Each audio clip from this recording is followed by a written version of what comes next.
नवाज शरीफ की press conference और विदेश मंत्रालय की प्रेस कॉन्फ्रेंस दोनों का इंतजार है, क्योंकि आज जो हैदराबाद हाउस में मुलाकात हुई है उसमें सार्क के तमाम राष्ट्राध्यक्षों के साथ प्रधानमंत्री नरेंद्र मोदी ने बातचीत की है। उसका सिलसिलेवार तरीके से जानकारी के लिए प्रेस कॉन्फ्रेंस बुलाई गई है विदेश मंत्रालय की तरफ से, जो अब से चंद मिनटों के बाद शुरू होनी है। लेकिन इन सब के बीच बीते 1 घंटे पहले का वक्त निर्धारित किया गया था मीडिया से बातचीत के लिए पाकिस्तान के प्रधानमंत्री नवाज शरीफ के द्वारा। जिस राजमान सिंह होटल में दिल्ली में वो ठहरे हुए हैं, वहीं पर मीडिया को इसकी सूचना दी गई थी कि क्या बातचीत हुई और जो गेस्चर अपनाया गया, ये गुडविल गेस्चर जो माना गया, और ये इसका जिक्र लगातार पिछले 24 घंटों से अगर करें तो नवाज शरीफ ने जिस बात का जिक्र किया वो भारत आए हैं, दिल्ली पहुंचे हैं, दोनों देशों के आवाम को इससे खुशी हुई है, इसका जिक्र उन्होंने किया। कल रात जो प्रधानमंत्री नरेंद्र मोदी की तरफ से ट्वीट आया उसमें भी कहीं ना कहीं एक ऐसी स्थिति जिससे लग रहा था कि दिल बेहद करीब है, और उसमें उन्होंने जिक्र किया था किस तरीके से नवाज शरीफ और उनकी माताजी ने देखा था कि टेलीविज़न के स्क्रीन पर जब नरेंद्र मोदी अपनी माताजी के साथ थे, तो ये सारी परिस्थिति बताती है कि कहीं ना कहीं एक स्थिति बेहतर और संबंध जो है एक शानदार दोनों के बीच बनाने के लिए इस तरह की परिस्थितियों का जिक्र बार बार हो भी रहा है। लेकिन एक सवाल है कि दरअसल प्रेस कॉन्फ्रेंस में विलंब हो रहा है, तकरीबन 3 साढ़े 3 बज चुके हैं, 1.5 घंटे के बाद पाकिस्तान के लिए रवाना होना है नवाज शरीफ को।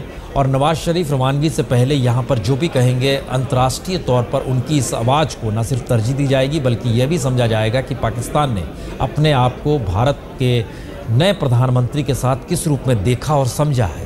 दूसरी तरफ MEA की जो प्रेस कॉन्फ्रेंस होनी है जिसका इंतजार हो रहा है, उसमें भारत का नज़रिया सार्क देशों के राष्ट्राध्यक्षों के साथ बैठक को लेकर किन मुद्दों की दिशा में आगे बढ़ने वाला है, इसको लेकर एक कोहरा छटेगा। लेकिन इन दोनों की परिस्थितियों के बीच खास तौर से पाकिस्तान के साथ संबंधों को लेकर सवाल कई इससे पहले अनसुलझे हुए, कई बार रोड मैप बनाया गया। ये रोड मैप बार बार हर आतंकी घटना के बाद बिखरा है, ख़त्म हुआ है, टूटा है। और इन सब के मद्देनज़र पहली बार जब ये बात आई कि देश के प्रधानमंत्री पद के तौर पर शपथ जब नरेंद्र मोदी लेने जा रहे हैं और सार्क के राष्ट्राध्यक्षों को आमंत्रित कर रहे हैं, तो ये एक ऐसा गेस्चर था जिसमें किसी भी प्रधानमंत्री ने आज़ादी के बाद से अभी तक नहीं किया था। और इसमें यह माना गया था कि खासतौर से एक ऐसे मौके पर जब मनमोहन सिंह के दौर में यह देश लगातार देख रहा था कि पड़ोसियों के साथ संबंध भारत के बेहतर नहीं थे। बेहतर तो दूर की बात है, संभालने की स्थिति मालदीव तक के साथ बिगड़ी हुई थी। इसमें अगर एक भूटान छोड़ दे तो चाहे वो नेपाल हो, श्रीलंका हो, बांग्लादेश हो, पाकिस्तान खुद अपनी जगह पर मौजूद है। ये सारी परिस्थिति बताती है कि भारत की विदेश नीति इस दौर में डामाडोल थी।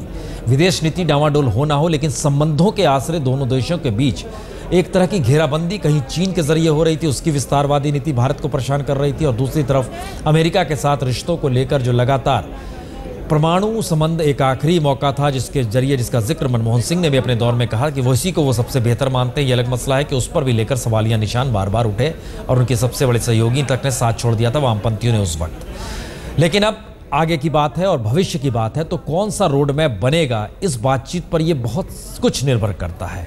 जयनारायण व्यास जी, क्या ये वाकई कहा जा सकता है कि आज जो भी बातचीत हुई होगी, वो बातचीत क्या हुई होगी वो तो कुछ देर में पता चलेगा, लेकिन इस बातचीत ही वो आधार होगी जिसके जरिए आने वाले वक्त में क्या वो सचिव लेवल पे बातचीत होगी, क्या वो प्राइम मिनिस्टर स्तर पे बातचीत होगी, क्या वो फॉरेन मिनिस्टर स्तर पे बातचीत होगी, किन मुद्दों पर बात होगी, क्या कश्मीर होगा, सियाचिन होगा, सरक्रीक होगा, बलूचिस्तान का मसला कहीं उठा होगा, किन चीज़ों पर होगी, क्या ये बातचीत उसका बेस हो सकती है या बिल्कुल नहीं, वो भी नहीं हो सकती है।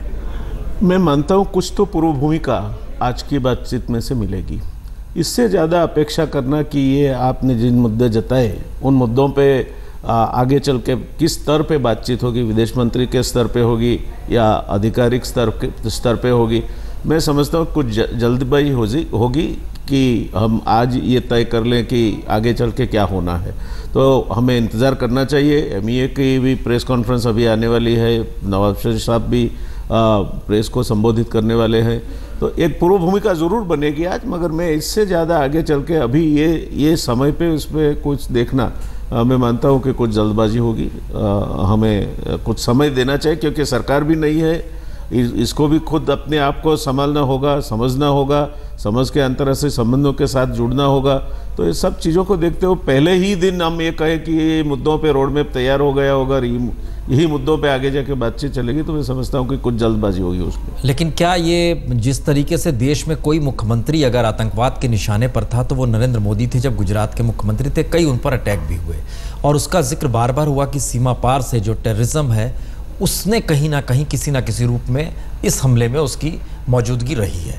तो ये सारी चीज़ें जहन में तो जरूर होगी प्रधानमंत्री नरेंद्र मोदी के जहन में, ज़रूर रही होगी। मगर देखिए, ये मैं कहूँगा कि अगर प्रधानमंत्री की तौर पे नरेंद्र मोदी अगर ये बात सोचते हैं तो इनको इनसे ऊपर उठ के देखना होगा। ये इनके निजी अनुभव है, एक हद तक वो उनके अपनी खुद की सोच पर असर डाल सकते हैं, मगर यही अगर उनकी सोच को गाइड करने लगे, मैं समझता हूँ कि एक जो तटस्थ रूप से इस सब पूरी परिस्थिति को देखना चाहिए, वो देखने में उनको कहीं ना कहीं रुकावट इससे आ सकती है।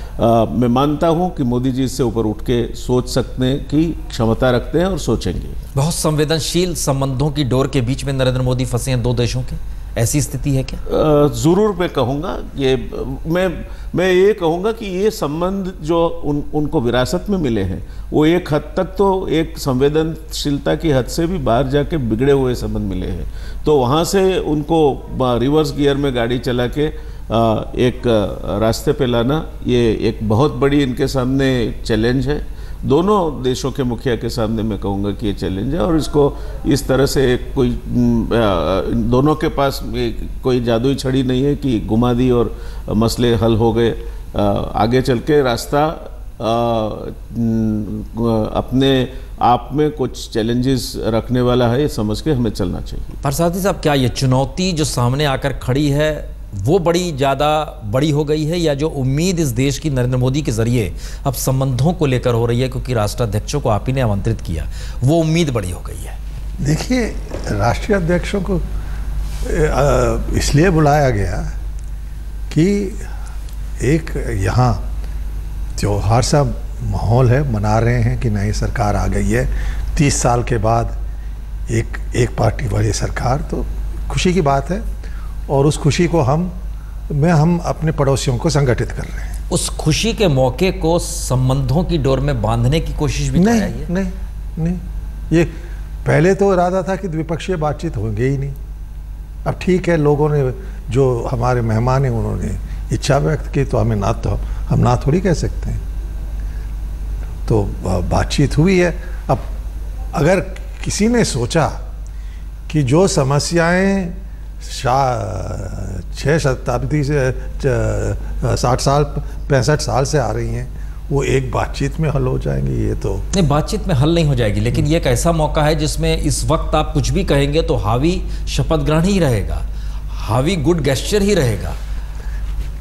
जेस्चर से ही तो प्रोग्रेस होता है। अगर आप जेस्चर ना करें, किसी को आप नेक इरादा नहीं दिखाएं या नेक इरादा देने के प्रयास नहीं करें तो मामला कैसे आगे बढ़ेगा? तो जवाब हमें पाकिस्तान से कभी नहीं मिला कि क्यों जमातुल दावा के चीफ ने इस बात का जिक्र खुले तौर पर किया और उस पर खामोशी हर कोई किसी ने क्यों बरती? जब उन्होंने इस सवाल का तो उठा, वाजपेयी जी ने भी उठाया, तो जो 14 साल से वो इसे टरकाते हुए आए हैं, तो एक दिन में थोड़ी बदलने वाला है। वो तब बदलेगा जब पाकिस्तान को खुद पहचानेगा कि इस तरह का आतंकवाद उनको ज़्यादा नुकसान पहुंचा रहा है और वो हाल होने वाला है। 1 साल लगे, 2 साल लगे, 5 साल लगे, लेकिन वो स्थिति, मेरी यकीन रखिए, वो स्थिति आएगा जब पाकिस्तान पहचानेगा कि जिन कट्टरपंथियों को हमने समर्थन दी, हथियारें दी, वो सब हमारी तरफ आ गए। वही भस्मासुर बन, वही तो हो रहा है आजकल उनके उत्तर पूर्वी इलाके में, वजीरिस्तान में क्या हो रहा है। यही जो लोग, जिनको उन लोगों ने हथियार दिए जाकर अफगानिस्तान में लड़ने के लिए, जिहाद करने के लिए, अब वो इनके खिलाफ लड़ रहे हैं। यही तो हाल हुई जब मुशर्रफ ने जैश-ए-मोहम्मद को समर्थन दिया और जैश-ए-मोहम्मद ने आकर हमारे संसद पर हमला किया। वही जैश-ए-मोहम्मद ने 2003 में मुशर्रफ की हत्या की प्रयास की। तो वो अंग्रेजी में कहता हूँ, व्हाट turns comes around. नहीं, जाहिर है हमें लाल मस्जिद का भी घटना याद आ रही है, मुशर्रफ उसमें भी कैसे घिरे थे। बिल्कुल। तो ये इन चीज़ों को आपको समझना चाहिए कि जब देशों के बीच इस तरह के गहरे मतभेद होते हैं तो कई सालों का प्रयास चलता है। फ्रांस और जर्मनी के बीच जो अल्सेस लोरेन के झगड़ा था 3 शताब्दी लगे। कुछ सहनशीलता की ज़रूरत है।